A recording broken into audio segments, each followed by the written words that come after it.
Good afternoon. It's really a great pleasure to be back here at TU Vienna, the place where I started to learn about wireless, and I'm especially happy that Ernst Barnig is here, who was my first teacher on this topic. My learning has continued over the past 30 years, and I will continue to learn in the future. This is because wireless is constantly changing. There are always new things I need to learn, and sometimes I've been fortunate enough to contribute something new to this area as well. Now, the title, The Future of Wireless, sounds very ambitious. And I have to admit, I don't have a crystal ball. So you have to take everything that I'm going to say with a grain of salt. I will describe my personal opinion of what are the key topics that are going to determine the future of wireless. It is based on some amount of experience, but you might look back at this talk 10 years from now and say that, well, that was completely wrong. Usually, when we're starting to talk about the future of something, it's helpful to first look back at the past. And if we look back for the past 35 years, really, wireless communications has concentrated on people actually using their phones. Yes, there was even times when people were using their phones to talk to each other, though this has now been replaced essentially by texting and social media, as well as mobile internet access, in particular for video streaming. Now, as we are looking into the future, I think we can relatively confidently say that there will be a much wider range of applications. Mobile internet access is definitely going to remain one of the key features, but there will be a lot of new applications that haven't really been considered in the past, ranging from telemedicine, robotics control, holography, XR, to sensor fusion, digital twins, and so on. And a lot of these developments we might not even consciously realize that it is an experience based on wireless technology. Rather, we are just going to get the benefits and hopefully be happy with the results. So if you get a surgery with a remote expert surgeon, you're ultimately not going to say, oh, there was great wireless engineering behind it, though as a matter of fact it would not have worked without it. And so this might be one of the key differences from a consumer point of view. In the past, we knew that, yes, the device that we are holding in our hands and the things that we do with them involves wireless technology. But in the future, there will be so much more that is actually going on using wireless in a way that is invisible to the users.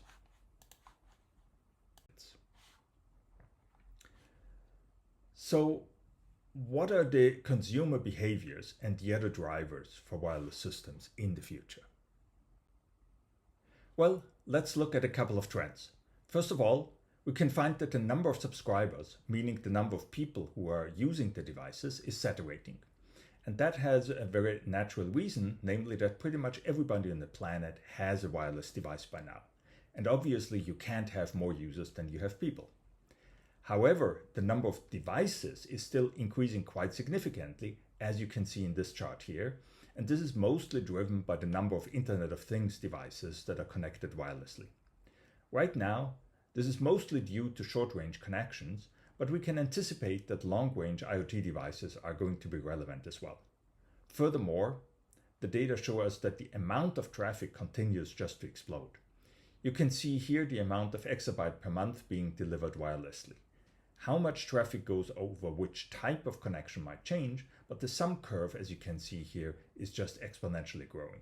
Furthermore, there is no end in sight for this trend. Now, what is driving this development? Well, each generation of wireless in the past has had its own killer application. But interestingly, it is usually did not in a way that the manufacturers had a particular application in mind and then built the wireless system that enabled it. But rather, the wireless industry provided certain capabilities, such as high data rates, and then the application came along.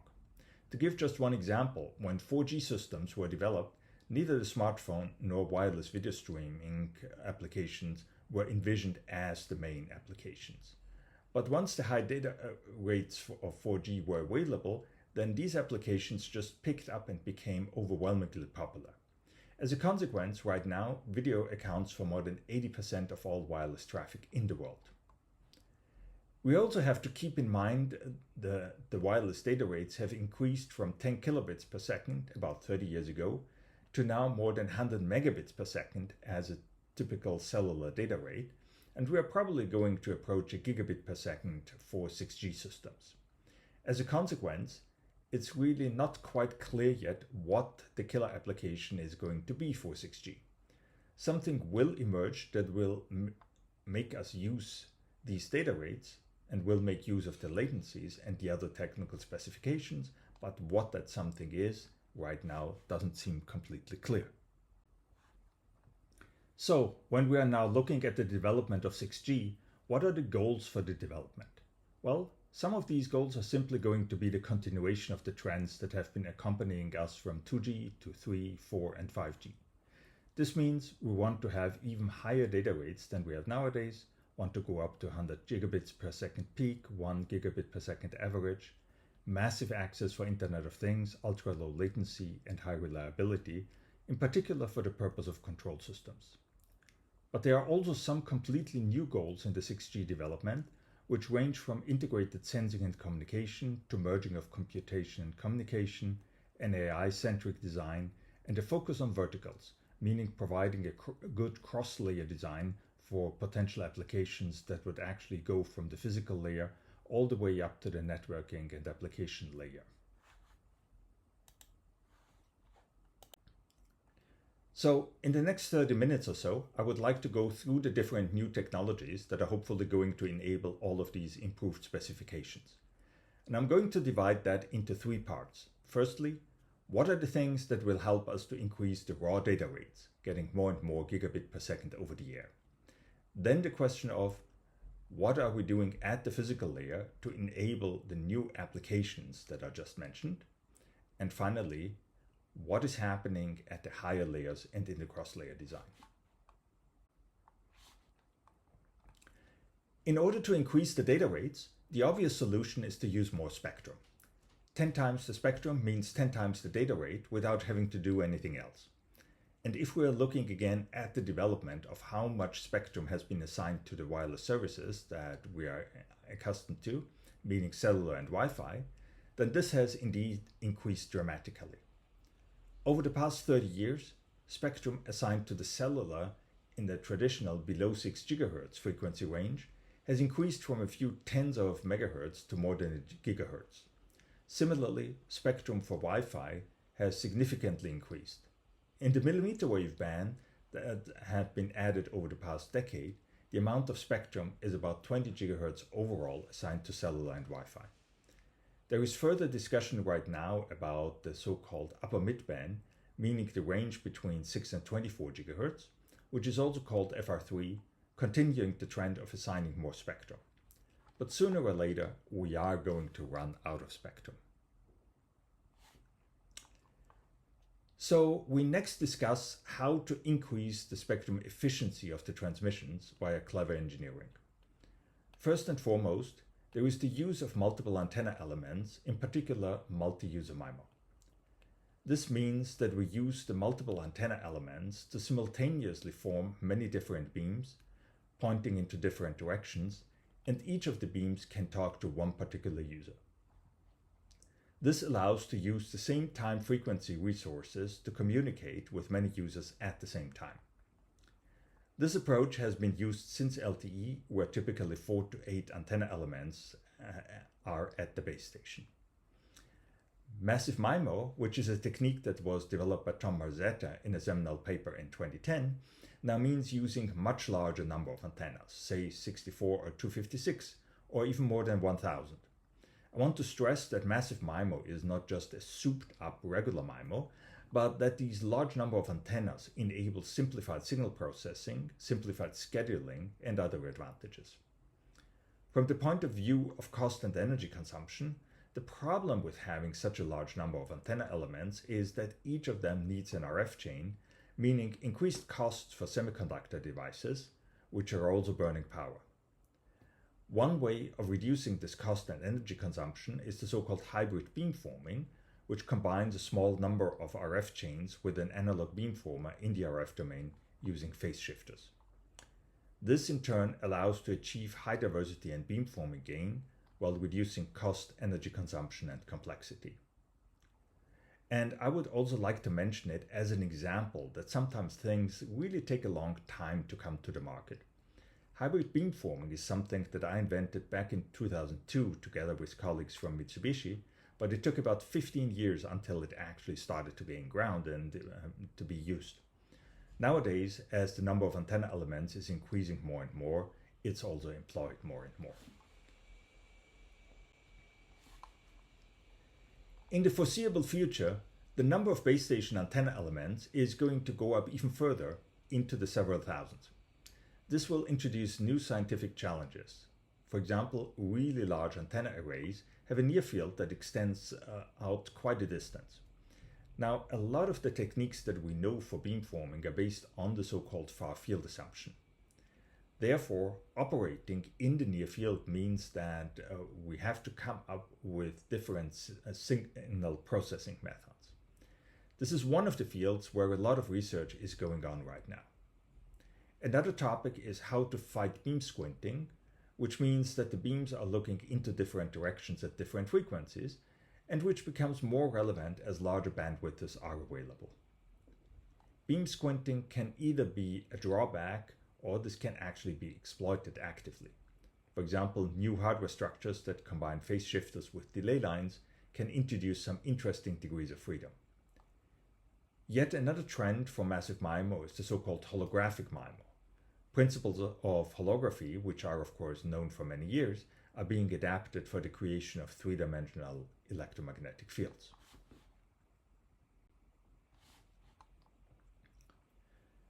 So what I described up to now was a situation where a large number of antenna elements are all located at one particular place.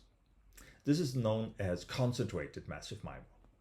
Another approach is to distribute this large number of antenna elements more or less uniformly across an entire area, which is then known as cell-free massive MIMO, so that we have many base stations, or usually called access points, with just one or a few antenna elements on each of them, but all connected to each other through fast fronthaul links.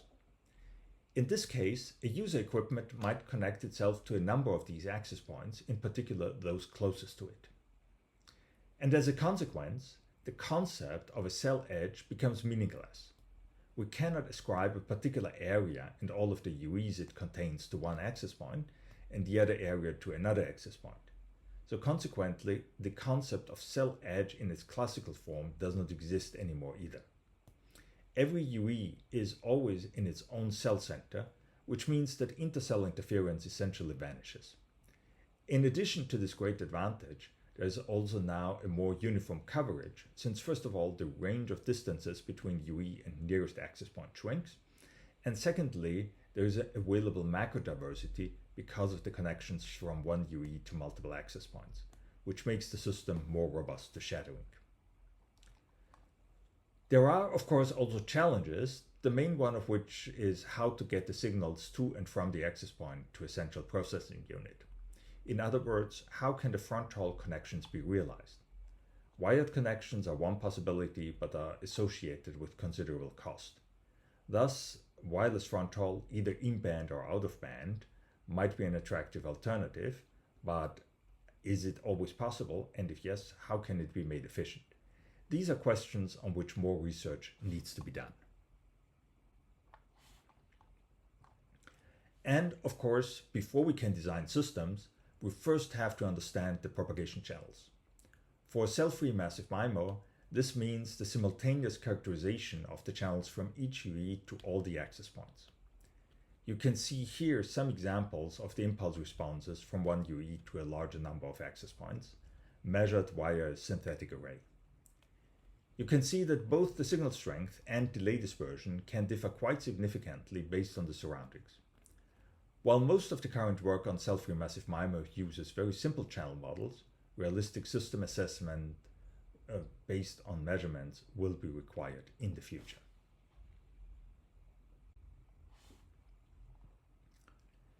Yet another area that has been receiving a lot of attention in the research community over the past years are reconfigurable intelligent surfaces. The fundamental principle is that we have an array of patches to which are attached controllable phase shifters, and by modifying the provided phase shift electronically, the reflection angle of a beam is steered into different directions. In other words, while traditional reflectors have a fixed relationship between angle of incidence and angle of reflection, reconfigurable intelligent surfaces can steer the reflection angle into more or less any direction. This enables a very nice way of increasing the coverage of a system. Compared to a relay, it does provide lower power to the UE since it typically doesn't have an amplifier built in. But on the other hand, the energy consumption of such a device is considerably lower, as only a small amount of power is needed to drive the control circuit, and the low bandwidth connection to transmit the signals that are required to convey the control information to the RIS. An RIS is also much easier to deploy than a base station because it doesn't need a backhaul or fronthaul. Applications for those RISs include coverage improvement, as I already mentioned. And so if there is a base station here, the UE here, and objects in between blocking the line of sight, then a good connection is established via the RIS like this. This is especially useful at higher frequencies where a lot of environmental objects are effectively solid blockers and it is necessary to go around them. Associated research topics range from the structure of metasurfaces, design of optimal beam shaping, channel estimation, localization using RISs, and multi-user signaling with RIS. Overall, RIS is one of the dominant research topics right now, and going to a communications conference these days, you're going to have at least 3 or 4 special sessions only dedicated to this topic. Yet another way of increasing the spectral efficiency is so-called orbital angular momentum transmission.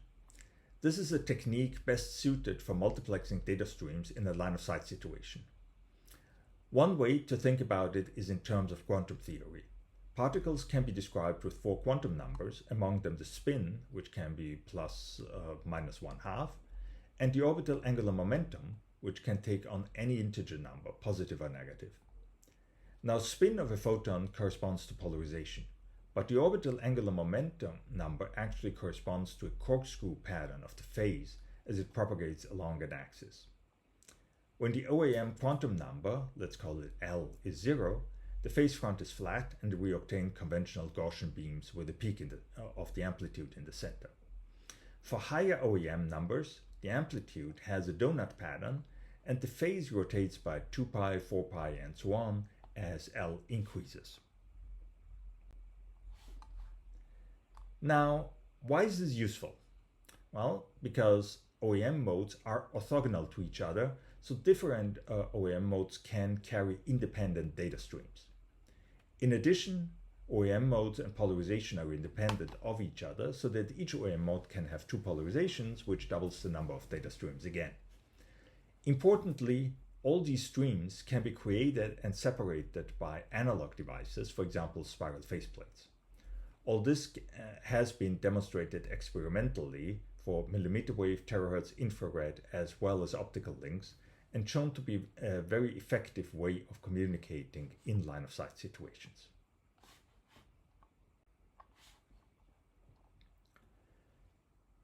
I have already mentioned that one of the ways to increase capacity is to make more spectrum available.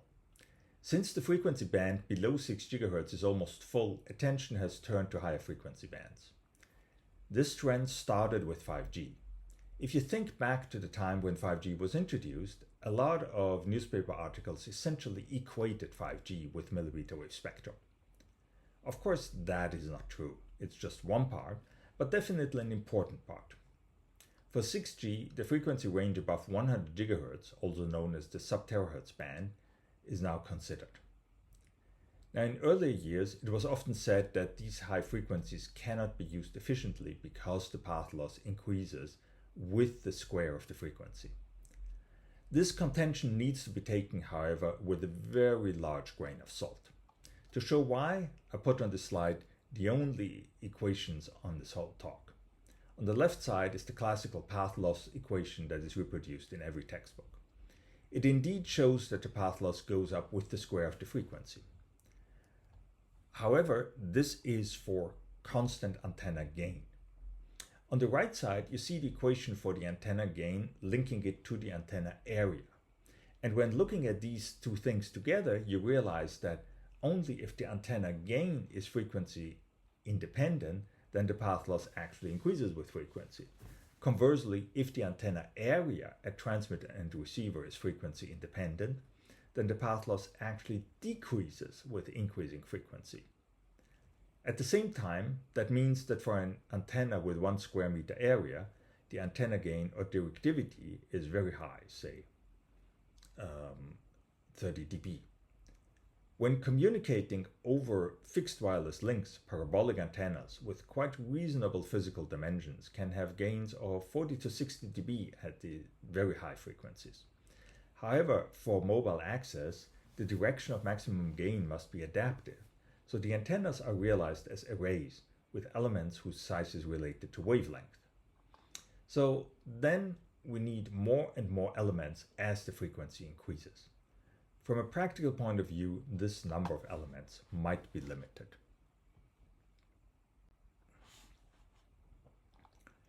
Furthermore, even though free space path loss might be acceptable, higher frequencies still provide considerably worse coverage. In urban environments, however, the penetration loss, meaning the loss of going from outside into a building, is considerably higher at these higher frequencies. You see here one example that we measured at 30 GHz. Furthermore, at these higher frequencies, diffraction is not an effective propagation process, and also vegetation leads to higher attenuation. The combination of all of these factors means that, firstly, in a line of sight, typically we have pretty good signal-to-noise ratio, even at distances above 100 meters, and potentially even much larger. However, in a non-line of sight situation, while the average SNR can still be quite good, the probability of outages, meaning the likelihood of insufficient SNR, is much higher than at lower frequencies. So those were a number of techniques that we can use to increase the data rate. And if you're unhappy with however many megabits per second you're currently getting on your cell phone, there might be future improvements by maybe a factor of 10. That is the goal that 6G has put for itself.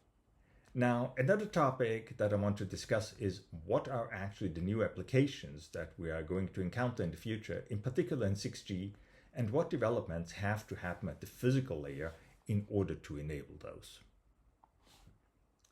Let me first start out with radar. You may, with complete justification, say that there is nothing new about radar. Radar has been around since 1940, originally designed for airspace surveillance, and it has been used ever since, firstly for ground-to-air, then also air-to-air and air-to-ground. Earth observation radar on planes or on satellites are used, for example, for climate observation, thickness of ice layer, ocean current, soil moisture, and other measurements.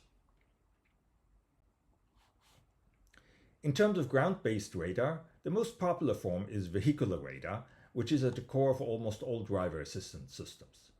This has been enabled driving on the freeway, telling the car to stay 20 meters behind the car in front of me and pretty much sit back, relax, and just make sure nothing goes wrong. Not to mention the countless accidents that have been prevented by such driver assistance systems. That is something that we owe to radar. Vehicular radar started out at 24 GHz, but frequencies have increased over the years. Now they operate mostly at 73 GHz with 140 GHz under discussion. Drawbacks are that they are for line of sight only, and so future developments in that field include multi-frequency radar combining millimeter wave with lower frequencies. More generally, the question of sensor fusion needs to be explored further. How can we combine radar information with cameras, inertial measurement systems, GPS, and vehicle-to-vehicle communications? The aim of those activities are object recognition alarms and automated reactions such that, for example, the system can identify a child playing ball at the side of the road, tending to jump onto the road and reduce the speed. This type of system is an active research area, both in the vehicular industry and in the wireless industry. There are nowadays also a number of new radar applications, in particular using millimeter waves. One of them is gesture recognition, where radar can provide a reasonably good imaging, for example, of what gesture a hand is making. Typical examples would be as replacement for a remote control for a TV. Various gestures indicate to increase volume, decrease volume, change channels, and so on. Maybe more directly impactful is vital sign detection, in particular when it comes to people who cannot necessarily help themselves, to indicate when help needs to be sent or as warning to take medication. Here you see one example showing monitoring of vital signs around the corner, which is a thing that can be done with radar but doesn't work with cameras. This figure shows an image, of course, of the head and the torso, and as the person was breathing, you can see how the torso was moving, expanding when breathing in and contracting when breathing out. The image resolution is still fairly low, but that stems from the fact that this was an experiment we did 15 years ago, which I think was the first time round-the-corner imaging of vital signs was done. As a more recent example, you can see here on the right side a picture from a paper from MIT operating at millimeter waves with a larger array and finer resolution, and thus providing a pretty detailed image of a person around the corner.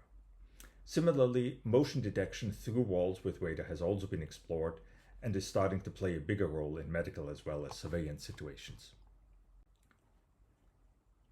A big trend nowadays, and I think for the foreseeable future, is to integrate communication and sensing, also known as ICAS or sometimes ISAC. Motivation for this is, on one hand, to improve the spectral efficiency, but more importantly, to reuse existing communication devices and infrastructure.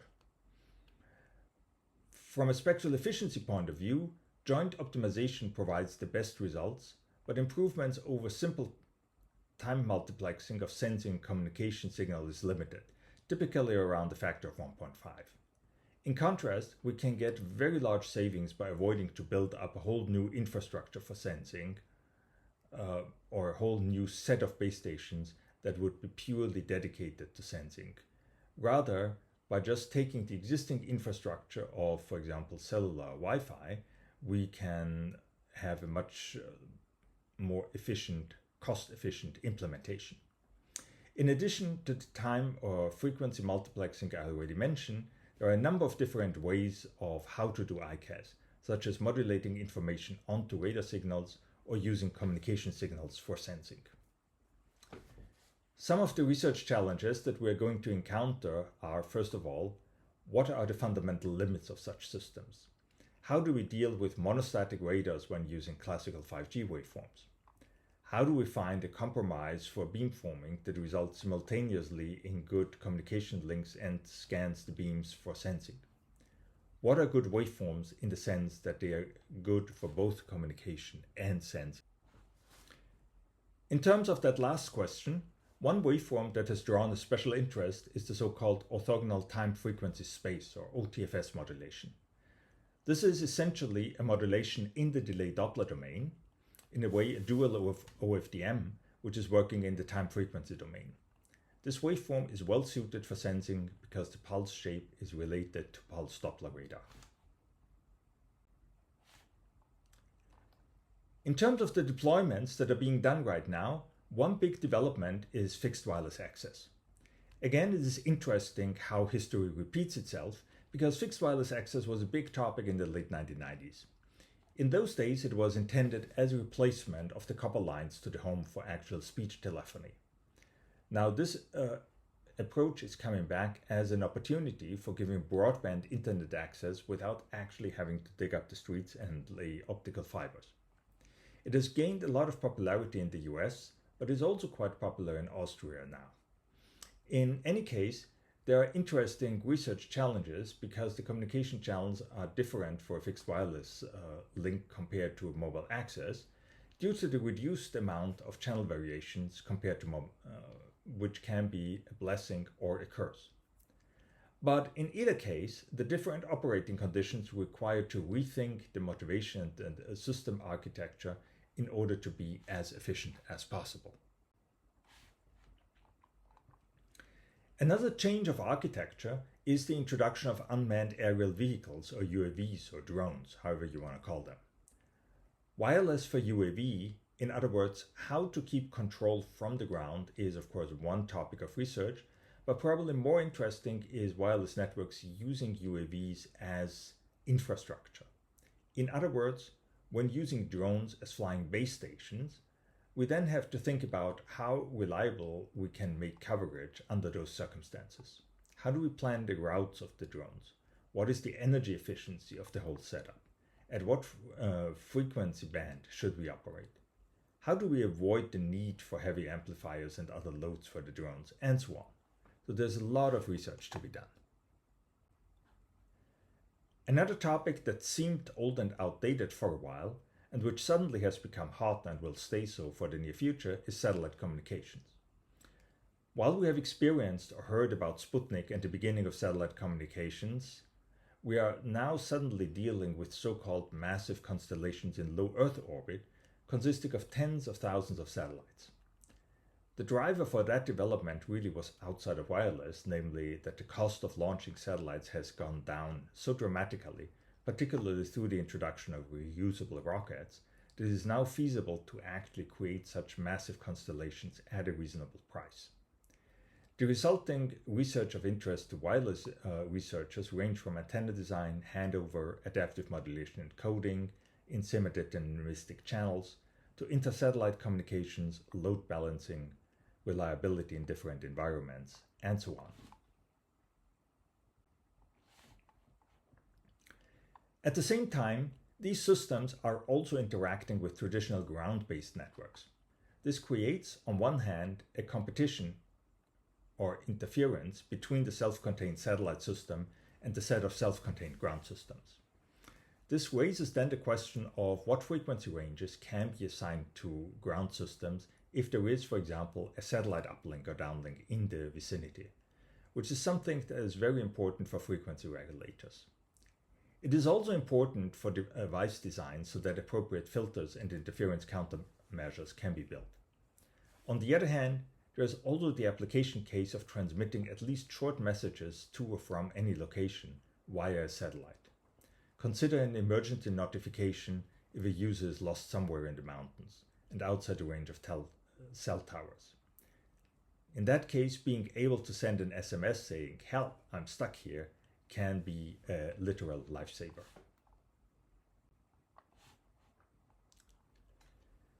Another area of active research for 6G is physical layer security. Traditionally, secure data transmission is achieved via cryptography, and as a matter of fact, almost the whole internet is running based on public key cryptography. However, the emergence of quantum computers puts this operating mode in danger. An alternative is physical layer security, where it is ensured that the eavesdropper has a lower signal-to-noise ratio than the desired user, such that transmission at capacity for the desired user cannot be decoded by the eavesdropper. Use of higher frequencies, which enables sharper beamforming, can help in ensuring better SNR for the desired user, though there are still open challenges when the eavesdropper is located very close to the transmitter. An alternative approach is based on exploiting channel reciprocity. In other words, the transmitter and the desired receiver can each measure the channel to each other and know that it's identical. However, the channel that the snooper sees is different. The channel is thus a secret that the transmitter and desired receiver share and can use as starting point for encryption. And this secret does not rely on large integer factorization and can also be changed quite frequently. A completely different but still very important research vector is the creation of devices for ultra-low energy consumption, in particular for Internet of Things applications. The goal is a lifetime of 10 years on a single battery charge. Semiconductor technology plays a big part in it, but so does the design of sleep modes and wake-up receivers, transmission protocols with better energy efficiency, as well as energy harvesting. Completely passive tags, of course, have infinite lifetime, but their range is quite limited. Methods for range extension are consequently an important research topic there.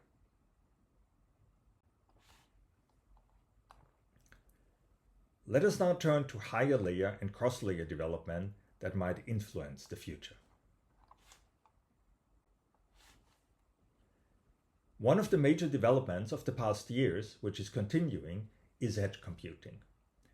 This occurs in a situation where there are important data on a mobile device, which we need to process, but there's not enough computation power on the device itself.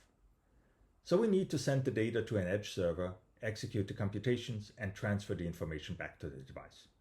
This has been a major research area and involves trade-offs when deciding to which edge servers a device should connect. Because maybe there's one good communication link, but there's another one that has more free processing power. Generally, there's a whole new set of trade-offs when we have to invoke not only the communication requirement, but computation requirements as well. A generalization of edge computing are augmented information services, where we have to get information from point A to point B, but computations have to happen on the way. In this case, the whole problem becomes even more complicated because the routing in the setup requires a trade-off between the quality of the different links on the potential route with the quality of all the computation capabilities available at the nodes along this route. One further generalization is the incorporation of caching. There might be computer programs or maybe VR backgrounds located somewhere in the network which have to be incorporated into the trade-off as well. Say that now we need to communicate this cached information to the node at which the computation is happening. Then we have to perform the joint optimization of cache placement, routing, and computational resource allocation. Solution techniques for these problems are both classical methods coming from stochastic network control, where the Lyapunov drift is the key catchword, but more recently machine learning, specifically reinforcement learning, has been applied as well. Now, of course, we cannot have a talk in the 2020s that does not talk about AI. Let me start with a brief reminder of the fundamental categorization of AI. There's supervised learning, unsupervised learning, semi-supervised, and reinforcement learning. This categorization is, of course, very, very crude and oversimplified, but let's stick with it for the purpose of this talk. What I rather want to discuss now is my personal opinion about the usefulness of AI for wireless. AI is a very powerful hammer, and it leads to a tendency to treat every problem like a nail. On the other hand, I think it is more useful to think about under what circumstances, for what specific applications does and for which ones it doesn't make sense to apply AI. In the category where AI is very helpful, I first name all NP-hard problems, like scheduling and more generally any solution that depends on heuristics. Since we as humans have to guess anyway, then well, AI certainly can help us to make better guesses. Under those circumstances, AI certainly makes sense. There are other cases where exact solutions just take too long. Recent example we are working on are coverage computations with ray tracing over a very large area, which takes a long time. With AI, it's possible to reduce the computation time by several orders of magnitude. It's not going to be quite as accurate as the original ray tracing, so there are some trade-offs involved. But if AI allows to save many hours of computation time and accuracy is worse by only about 1 or 2 dB, then this might be a very acceptable trade-off. AI is also very useful when non-ideal effects impact the solution. For example, channel predictions is a classical case where there are very good solutions for certain specific idealized models of the wireless channel. But when applied to actual measurement results, sometimes these techniques do break down fairly easily, and AI might help us to overcome these problems. On the other hand, there are also a lot of big challenges with AI that we have to keep in mind. First of all, lack of training data. Why is AI so good for image processing? Well, because there are 100 million classified pictures of cats and dogs on the internet, and image classification algorithms have been trained on this enormous amount of data. Such supervised data very often do not exist for various wireless applications, for example, wireless localization. Also, in a lot of situations, extremely efficient classical methods are available. LDPC decoding is a typical example. AI also has problems when interpretability is required, and finally, we run into the issue of hallucinations, in particular with generative AI. So while I'm not advocating that AI should never be used, I do think that there are situations where it's unsuitable, you should carefully think about what it can contribute in specific application cases. Now, without going through the whole list in the slides of examples where AI can be meaningfully applied for problems on the physical layer and scheduling and routing, you can see just from the number of bullet items here that even under the constraints that I mentioned, there is a very large number of topics. And of course, there's a lot of research in this field going on. Besides the area of AI for wireless, there's also the topic of wireless for AI. Because a very large amount of data is generated on mobile devices, and we need to typically train models that are located at a central location, the question arises of how the wireless connectivity, including available data rate and latency on the wireless link, influences the whole structure of such AI training. Furthermore, there are privacy concerns if everything gets uploaded into the cloud and processed centrally, but on the other hand, we very often have compute power limitations on the devices. A popular method to solve this quandary is federated learning. It often makes sense to use hierarchical learning in a wireless system, since such networks are often themselves hierarchical. Then, an access point might do some processing of data from several user devices and hand the resulting data to a higher level aggregator that deals with information from multiple access points, and so on until we finally get to the central location. But the central location never gets the full information from every single user device, as this would overload the wireless links. Secondly, from a privacy point of view, we wouldn't like that anyway. So, in the past 30 minutes, I described some technical solutions that hopefully will give performance improvements in the future, though I'm in no way claiming that this was a complete list. Let me now talk a little bit also about the business aspect, because ultimately that does play a big role of how the future of wireless is going to look like. First of all, the cellular and the Wi-Fi world are slowly starting to merge. If I had put this slide together 10 years ago, it would have just consisted of the items in black font that describe how cellular is different from Wi-Fi. Cellular uses licensed spectrum, Wi-Fi uses license-free. Cellular is a contention-free multiple access where everything is centrally administered. Wi-Fi is mostly based on random access. Cellular has a fine-grained frequency assignment for the different users, while in Wi-Fi a user has exclusive use of a channel for a whole data package. But over the past years, many of these differences have started to vanish. First of all, 5G and 6G added a license-exempt mode, not to replace the licensed band spectrum, but to augment it for cellular operation. And you can actually get some very unhappy reactions from cellular people if you call, for example, the 5G spectrum the Wi-Fi spectrum. They are going to tell you that it's an unlicensed spectrum, not Wi-Fi spectrum. On the other hand, Wi-Fi, in its most recent iterations, is doing things like automated frequency coordination through the introduction of base station color, allowing the simultaneous transmission from different devices through the use of OFDMA, and has introduced quality of service classes. So each of these two technologies is trying to intrude a little bit into the domain of the other one. Now, another big question for the future is, who's going to pay for all of this? I'm showing here the capital expenditures for wireless infrastructure in the US in $1 billion. While they are more or less constant, there has been a dip recently out of which we're slowly emerging. But roughly speaking, we're talking about $30 billion per year investment. How is that going to be recouped, as in particular, cellular subscribers showed little willingness to pay higher monthly fees compared to what they previously did?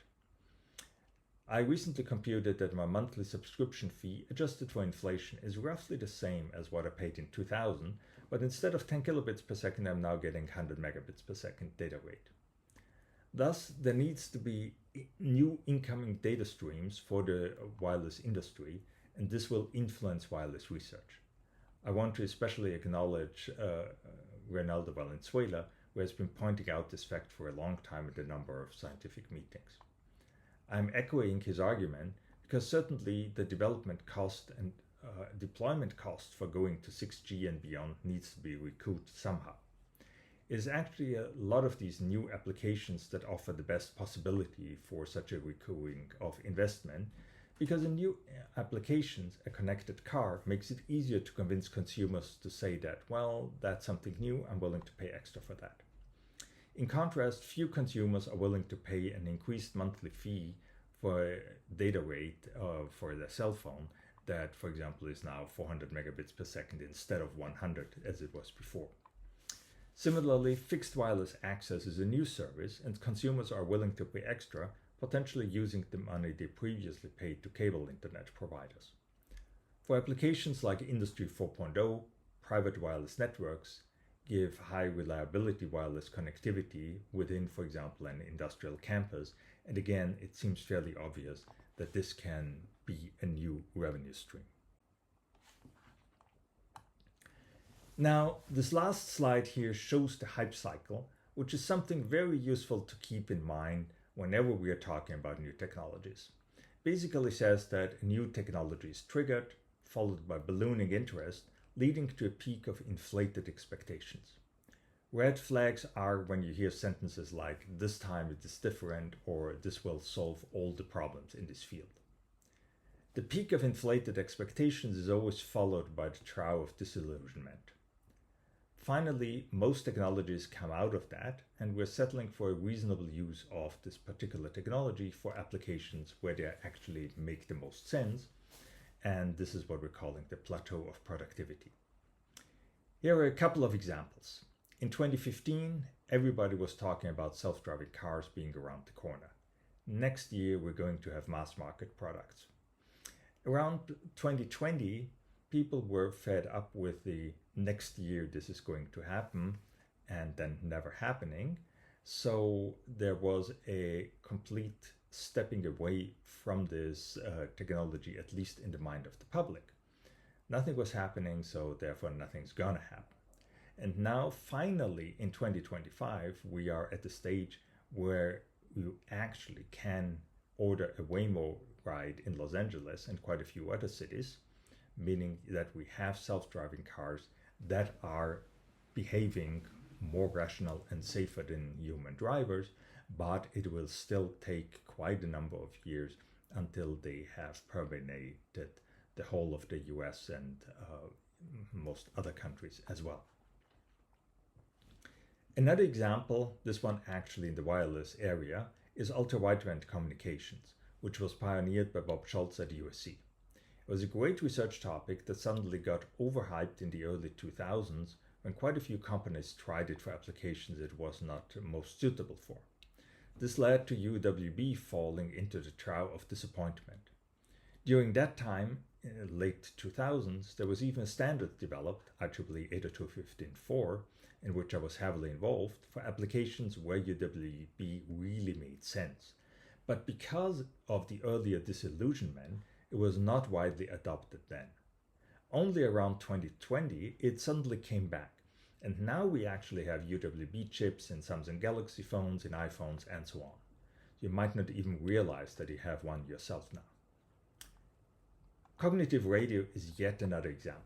In the early 2000s, people were predicting that software-defined radios were going to replace dedicated chips in every wireless device on Earth. That certainly didn't happen. But now in 2025, we're slowly getting to the point where cognitive radio has practical applications, though they are much more limited in terms of dynamic adaptation of the operating band. So, for all the technologies that are discussed for 6G, AI, RRS, and so on, we have to wonder, where are they in the hype cycle? It's important to find the right balance of not overhyping the potential of particular technology, while on the other hand not falling into the trough of disappointment and discarding a new technology just because it doesn't fulfill the inflated expectations that have been announced there.